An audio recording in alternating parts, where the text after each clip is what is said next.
नमोकार मंत्र की महिमा आप जानना चाहते हैं तो एक और प्रसंग में सुनाना चाहूंगा। जैन जगत के एक प्रतिष्ठाचार्य थे बाबा सूरजमल। वो ट्रेन में यात्रा कर रहे थे, अपनी सीट पे बैठे थे और उसी समय एक औघड़ बाबा आया। औघड़ बाबा थोड़े झक्की मिजाज के होते हैं। उन्होंने क्या किया, आते ही लोगों को धमकाकर पूरा कंपार्टमेंट खाली करा लिया।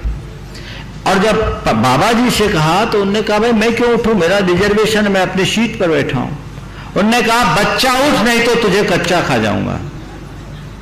पर ये पक्के थे, ये बिल्कुल डगमगाए नहीं और दृढ़ता पूर्वक वे अपने स्थान पर बैठे रहे।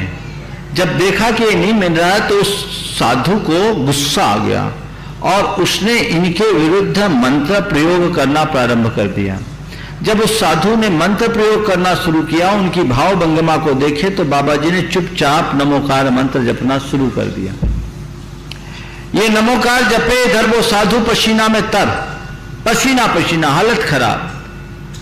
काफी देर बीत गई, 2-2.5 घंटे बीतने के बाद वो उठा, टॉयलेट में गया और जब टॉयलेट से वापस नहीं लौटा तो लोगों को शंका हुई।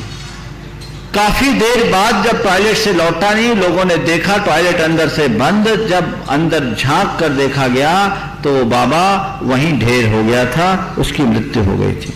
वजह, उस व्यक्ति ने गुस्से में आकर मारण मंत्र का प्रयोग किया और मारण मंत्रों के प्रयोग के विषय में ऐसा कहा जाता है कि वो निष्फल नहीं जाता। जिसे टारगेट बनाया जाता है उसको अटैक करता है और यदि रिवर्स हो गया तो जिसने उसे प्रयोग में लिया है उस पर अटैक हो जाता है। नमोकार मंत्र से बाबा जी की चारों ओर ऐसा सुरक्षा कवच बन गया था कि उसका सारा अस्त्र वापस उस पर ही अटैक कर दिया और मामला बिगड़ गया।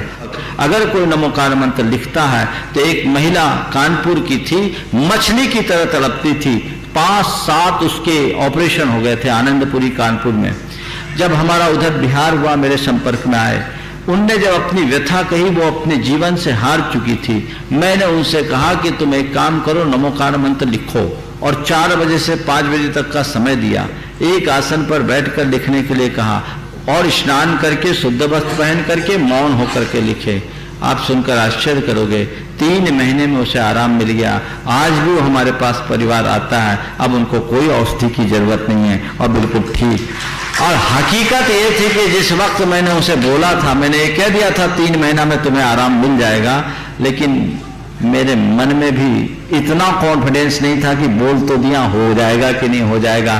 पर उनके कॉन्फिडेंस लेवल को स्ट्रांग करने के लिए, मजबूत बनाने के लिए मैंने कहा और उसका चमत्कारिक परिणाम, मेरे मन में केवल एक श्रद्धा थी और एक गणित था।